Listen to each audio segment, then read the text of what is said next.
Hello everyone, बहुत ही काम की एक अनाउंसमेंट है आप लोगों के लिए, जो भी लोग सीखना चाहते हैं। सैटरडे संडे, जो अभी आने वाला सैटरडे संडे है, यहाँ से मैं फिर से कोई एक बैच शुरू करने वाला हूँ जो सिर्फ सैटरडे संडे की क्लासेस में ही रहेगा और लेट इवनिंग ही रहेगा, शाम का या रात का ही रहेगा वो बैच, जो बिल्कुल बेसिक से शुरू होगा। क्योंकि काफ़ी बच्चे ऐसे हैं जिनको अभी भी बेसिक में कुछ प्रॉब्लम आ रही है, तो उन लोगों के लिए जिनके पास सिर्फ सैटरडे संडे टाइम है और वो चाहते हैं कि मुझे बेसिक से क्लास मिल जाए, तो बेसिक से क्लास आ जाएंगी। ठीक है, सैटरडे संडे क्लास रहेंगी। उस चीज़ की आपको इंक्वायरी करनी है, ऊपर नंबर है, कर सकते हो। दूसरी अपडेट ये है, हमारे जो अभी शाम के बैच चल रहे हैं उसमें मैं बच्चों को नोट्स भी प्रोवाइड करवा रहा हूँ। उन नोट्स की हेल्प से उनको सिखा रहा हूँ। अभी हमारे मॉडल्स चल रहे हैं और मॉडल्स एक बहुत कंफ्यूजिंग बड़ा टॉपिक है, जिसमें संभावना, प्रोबेबिलिटी, एबिलिटी, परमिशन, इन सब के ऊपर हम समझने वाले हैं। कैन में माइट का यूज़ कैसे होगा, फिर वुड, शुड, ये सब चीज़ें हमारी चल रही हैं। साथ ही साथ हमारे स्पोकन सेशंस भी चल रहे हैं, जिसमें आने वाले टाइम में स्पोकन सेशंस की क्वालिटी और स्पोकन सेशंस की क्वांटिटी दोनों ही इम्प्रूव होने वाली है। क्योंकि अब हमारा स्पोकन पर ज़्यादा फोकस रहने वाला है। तो अब दोनों लोग, और एक सुबह का बैच चल रहा है 8:30 बजे से, जो बिल्कुल बेसिक से है। तो दोनों तरह के लोग, जो लोग ये चाहते हैं कि मुझे बेसिक से मिल जाए, उनके लिए भी ऑप्शन है। जो लोग चाहते हैं कि मेरा स्पोकन पर ज़्यादा फोकस रहे, उनके लिए भी ऑप्शन है। और जो लोग चाहते हैं कि मेरे पास सैटरडे संडे ही टाइम है, मेरे पास ज़्यादा टाइम नहीं है, उनके लिए भी ऑप्शन है। सो अकॉर्डिंगली जो भी आपका सुटेबल या प्रेफर्ड चीज़ रहे, आप उसके अकॉर्डिंग क्लासेस को ज्वाइन कर सकते हो। अगर आप चाहते हो तो व्हाट्सएप नंबर दिया हुआ है, उस पर आप मुझसे बात कर सकते हो। तो आज की वीडियो में बहुत सारी चीज़ें हैं, सीखने को मिलने वाली हैं। चलिए शुरू करते हैं। देखिए, पहला सेंटेंस है यहाँ पर, मुझे एक ऐसा लड़का चाहिए जो पढ़ा लिखा हो। एक तो पढ़े लिखे हुए, एजुकेटेड भी आप बोल सकते हो, कोई दिक्कत नहीं है। इसको हम वेल रेड भी बोलते हैं। वेल रीड नहीं है, वेल रेड, जो इसकी प्रोनाउंसिएशन होगी। ठीक है, तो मुझे एक ऐसा लड़का चाहिए जो पढ़ा लिखा हो। आई नीड अ गाय। अब इस चाहिए पे कंफ्यूज मत होना, क्योंकि हमने कई बार ऐसा रटा हुआ है कि चाहिए के लिए शुड लगता है। लेकिन जो शुड लगता है वो एक सलाह के सेंस में लगता है। जब हम कोई परमिशन किसी को देते हैं, किसी को परमिशन, हम कोई एक, सॉरी, परमिशन नहीं, सलाह। जब हम किसी को कोई सलाह देते हैं, कुछ बताते हैं कि तुम्हें ऐसा करना चाहिए, वैसा करना चाहिए, और इसी के अगेंस्ट में अगर मैं किसी से पूछूं कि क्या मुझे ये करना चाहिए, क्या हमें ऐसा करना चाहिए, तो वहाँ पर शैल का यूज़ हो जाता है। ठीक है, अगर बता रहा हूँ, चाहे नेगेटिव हो या पॉजिटिव हो, तो वहाँ पर शुड का यूज़ होता है। और अगर मैं पूछ रहा हूँ तो जर्नली वहाँ पर शैल का यूज़ होता है, क्योंकि वो ज़्यादा पोलाइट माना जाता है। Shall we go, shell I start, शैल आई रब द बोर्ड, क्या मुझे बोर्ड मिटा देना चाहिए, ऐसे। और इसके अगेंस्ट में अगर आप जब बोलोगे यस यू शुड, तो यू कैन की जगह वहाँ शुड आएगा। कैन क्यों नहीं आएगा, एबिलिटी वाले पार्ट में हम क्लास में सीखेंगे। तो मुझे एक ऐसा लड़का चाहिए, आई नीड अ गाय। ऐसा के लिए अभी आपको कुछ नहीं लगाना है, आप सच का यूज़ कर सकते हो। आई नीड सच अ गाय ऐसे बोल सकते हो, कोई दिक्कत नहीं है। लेकिन फिलहाल आई नीड अ गाय, मुझे एक लड़का चाहिए जो पढ़ा लिखा हो, who is well read, who is well educated. आप कुछ भी दोनों में से लगा सकते हो।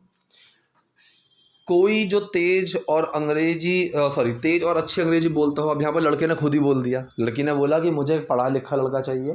अब लड़का कह रहा है, अच्छा, कोई जो तेज और अच्छी अंग्रेजी बोलता हो, एंड समवन, इसमें और हिंदी में लिखना भूल गया, एंड समवन जो तेज और अच्छी इंग्लिश बोलता हो।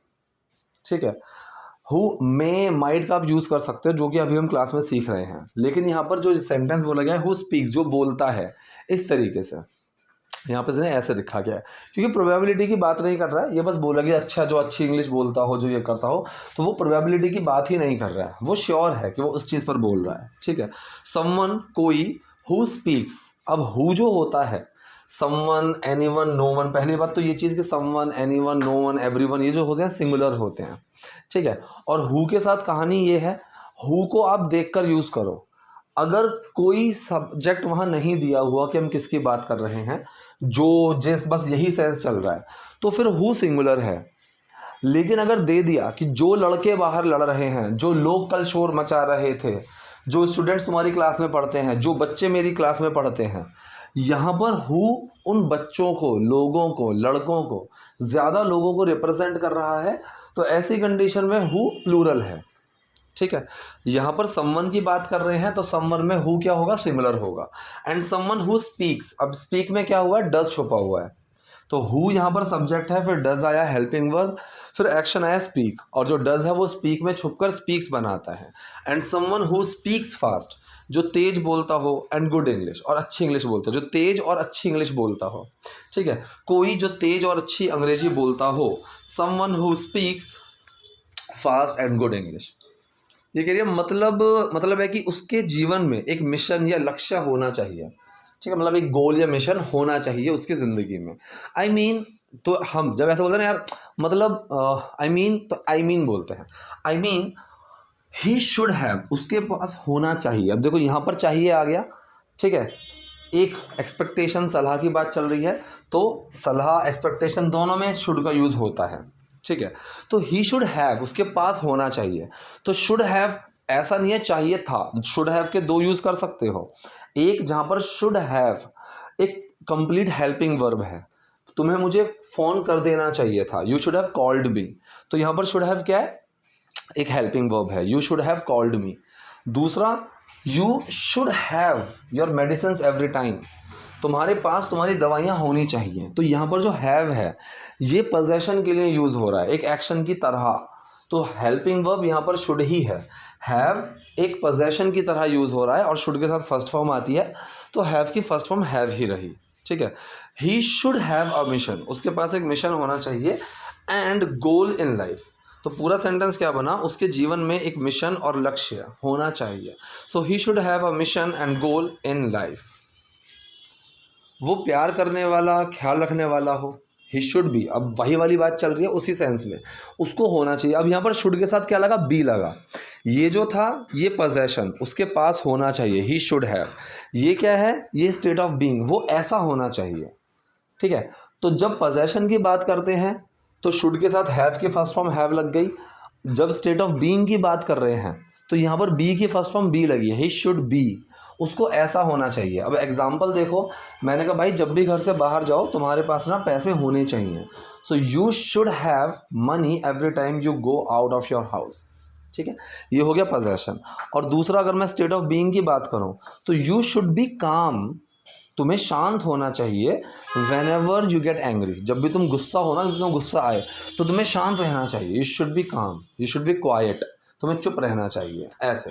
तो वो प्यार करने वाला, ख्याल रखने वाला हो, मतलब होना चाहिए। He should be loving and caring, लड़े मुझसे लेकिन उसे मनाना भी आना चाहिए।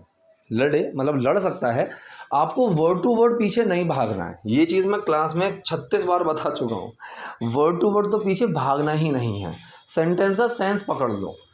वो लड़े मुझसे मतलब हाँ ठीक है लड़ सकता है, ही कैन फाइट।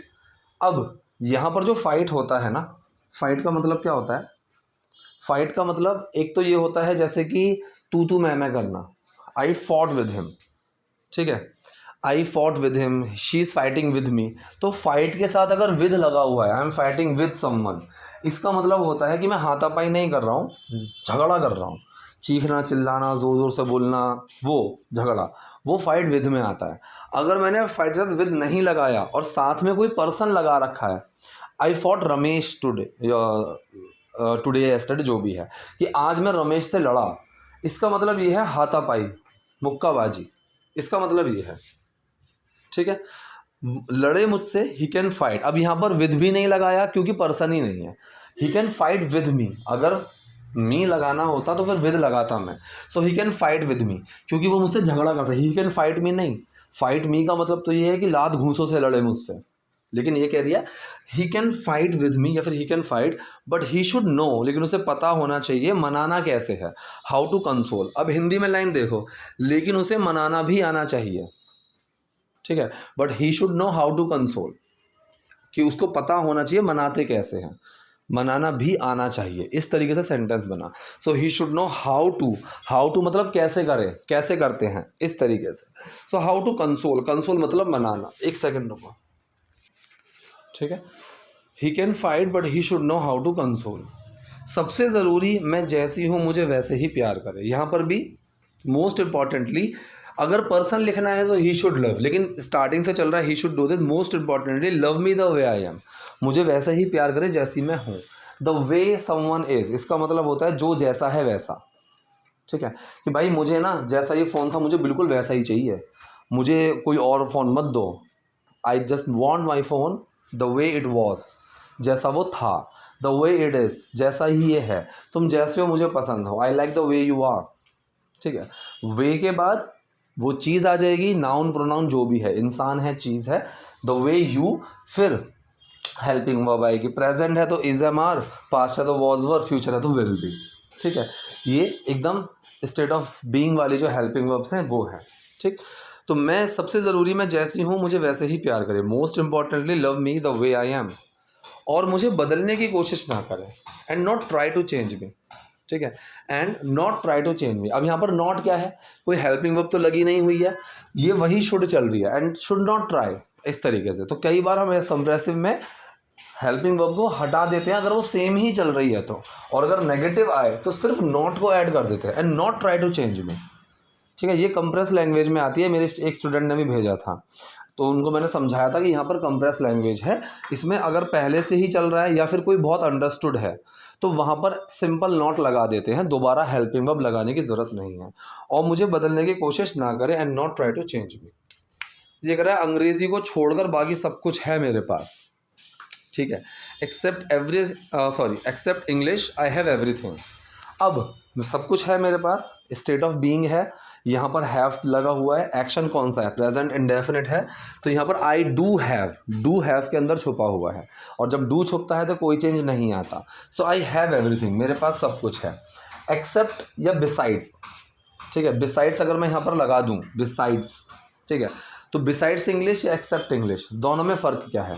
दोनों का मतलब यही है। अब जैसे मैं ये बोलूँ कि हिंदी के अलावा मुझे बाकी सारी भाषाएं आती हैं, इस सेम लाइन के दो मतलब निकल रहे हैं।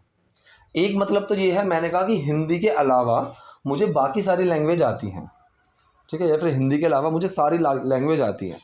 एक मतलब तो निकल रहा है कि हिंदी नहीं आती भाई मेरे को, हिंदी के अलावा बाकी सारी लैंग्वेज आती हैं, फिर हिंदी के अलावा सारी लैंग्वेज आती हैं।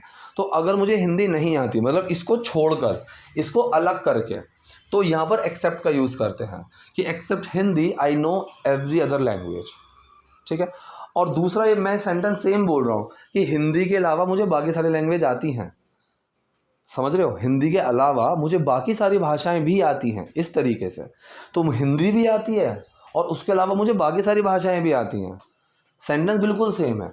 ऐसे जब मैं मिलाकर बात कर रहा हूँ कि भाई हिंदी के अलावा मुझे और सारी भाषाएं आती हैं, तो इसमें मैं बिसाइड्स का यूज़ करूँगा। बिसाइड्स कि मतलब साइड में रख दो हिंदी को, ये तो आती है, इसके अलावा और भी चीज़ें आती हैं। So besides Hindi I know other languages too, ऐसे डन। अब जैसे आप ये बोलो सर आपके अलावा मैं और यूट्यूबर्स को नहीं देखता, so I don't watch any other YouTuber except you.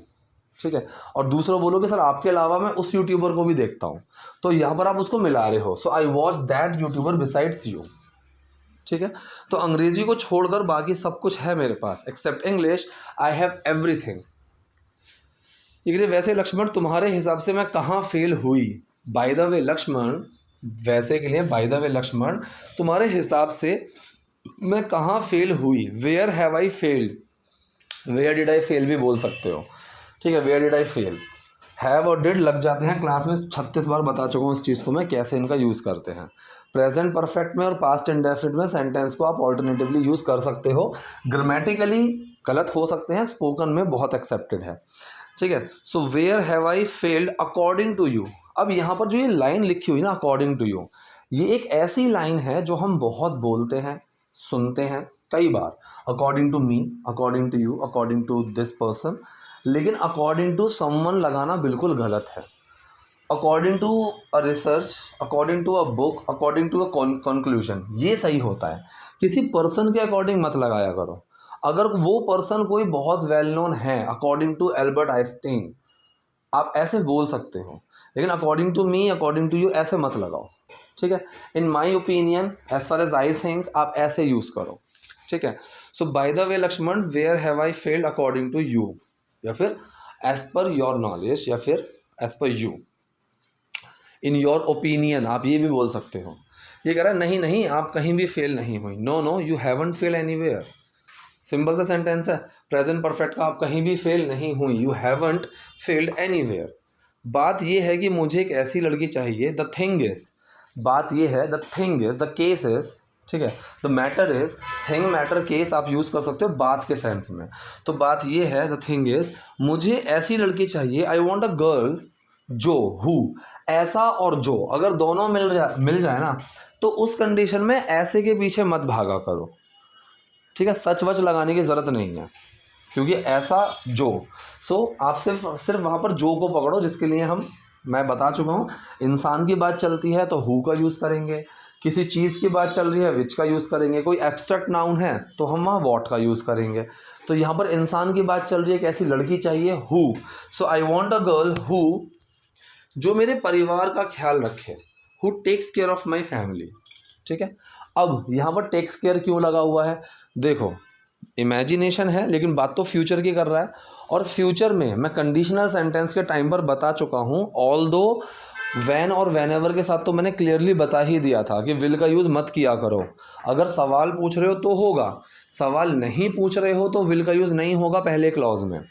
इसी तरह से बाकी के जो WH वर्ड्स होते हैं, हु, वॉट, वैन, वाई, विच, जितने भी हैं, अगर वो सवाल पूछने के लिए आप कर रहे हो तो विल का यूज़ करो, सवाल पूछने के लिए नहीं कर रहे हो तो विल का यूज़ मत करो, ठीक है। तो जो मेरे परिवार का ध्यान रखेगी, so who takes care, who will take care नहीं। अगर सवाल पूछोगे कौन ध्यान रखेगा तो आप लगा दो हु विल टेक केयर, लेकिन ये सवाल नहीं है। जो ध्यान रखे, who takes care of me and my family, जो मेरा और मेरे परिवार का ख्याल रखे।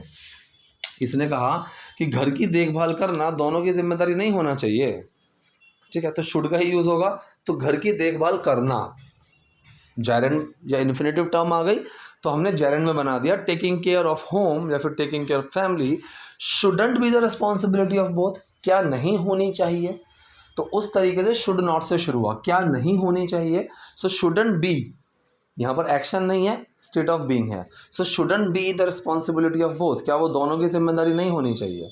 तो पूरा सेंटेंस हमारा क्या बना, घर की देखभाल करना दोनों की जिम्मेदारी नहीं होनी चाहिए। So taking care of home shouldn't be the responsibility of both, ठीक है। ये थी आज की वीडियो, आज के sentences. I hope video useful रही होगी। कोई डाउट, कोई क्वेरी हो so do let me know the comment section. Video पसंद है लाइक कीजिए, नए हैं लाइक सब्सक्राइब दोनों कीजिए। Thank you.